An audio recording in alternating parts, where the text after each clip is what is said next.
from your perspective, what should have been done differently for the whole ASTROWORLD thing?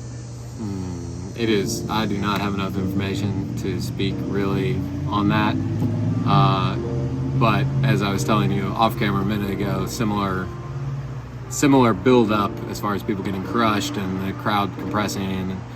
We had it a 10,000 person show, and the way they got it under control was they stopped the show, turned up all the house lights on the audience, informed the crowd. They said, hey, people are getting really crushed down here and getting hurt. I need everybody to take steps back.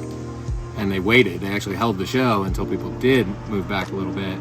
And then they restarted it, happened again, and they stopped the show again. And that's the only way I can imagine, is you really have to recognize that the organizers have to stop the show and inform the audience. Because the other thing is, like, when you're in a crowd like that, you're like part of a wave. You can't really control what you're doing. So it really has to start with the crowd has to know it's a problem. And it's hard to know that as one person in a mass of 50,000 people.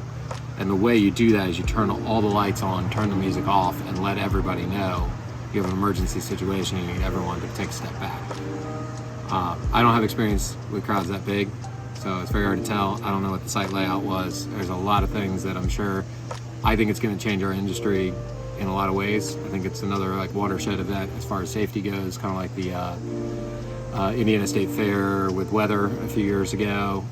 I think this one will be, as far as crowd control, barricades, site layout, some of those things, because those are the other things I think that, with the very limited information I have, those are the other things that definitely could have been done differently, as far as separating out, like the VIP area was breached, and then that allowed more compression of the crowd, so you have a bigger crowd crushing people.